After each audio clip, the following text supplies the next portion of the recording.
Para a igreja em Filadélfia, Jesus se apresenta como aquele que é santo.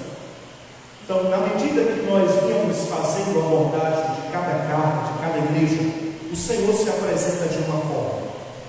Mas a igreja em Filadélfia, o Senhor se apresenta como sendo aquele que é santo. O termo santo aqui denota a ideia de separação, de distinção.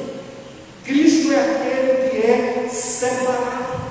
E como santo, ele é semelhante a Deus. Pois Deus, muitas vezes, em muitas passagens, obrigado, minha neta, foi considerado como santo. Se você olhar exatamente no capítulo 1 do Evangelho de Marcos, verso 24, Jesus estava sendo comparado como santo. Em Lucas 4:34, Jesus também é chamado de santo. Em João capítulo 6, verso 69, Jesus também é chamado de santo.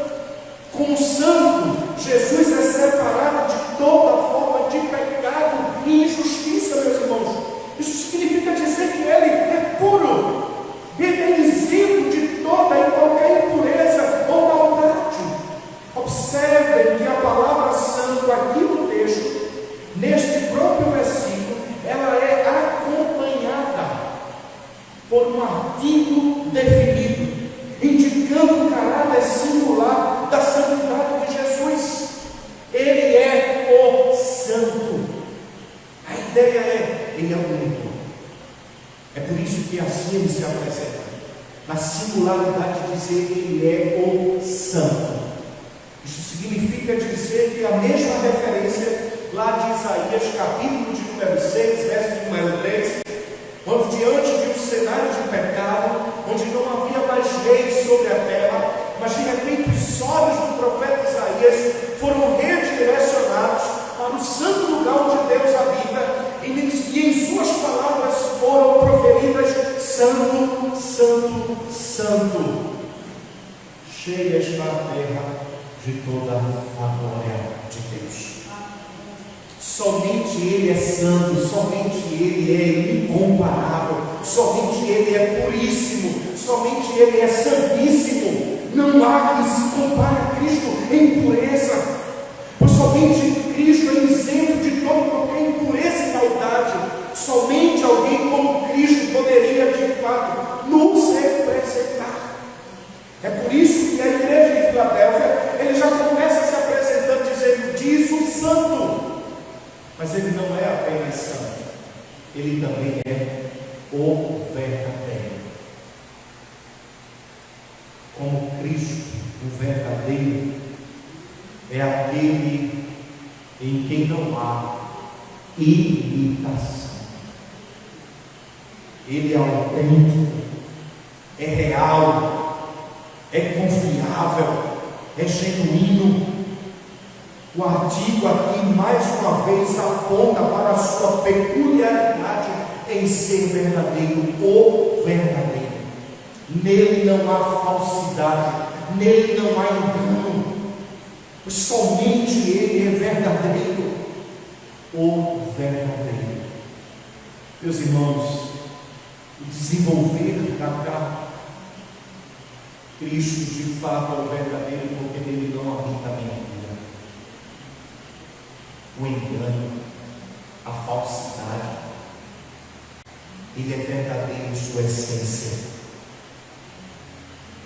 Ele também é aquele que tem a chave de Davi, que abre e ninguém fechará, e que fecha e ninguém abrirá. A base para o entendimento desse texto é exatamente Isaías capítulo 22, verso 22. Quando Eliaquim era o guardião dos tesouros do rei Ezequias, a chave de Davi, essa expressão aqui, ela tem um significado muito profundo, pois ela significa poder, domínio, controle, e isso estava nas mãos de Eliaquim. Quando o Senhor se apresenta aos crentes de Filadélfia, ele diz: eu sou aquele que tem todo o poder, todo o domínio,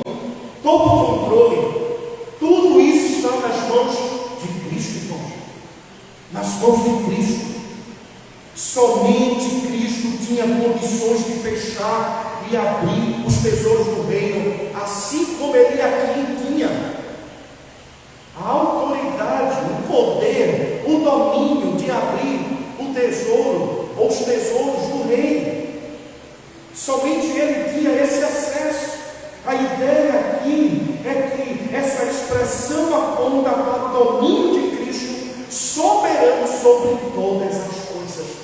Cristo é muito mais do que ele aqui. Ele aqui só tem o domínio dos tesouros de Davi.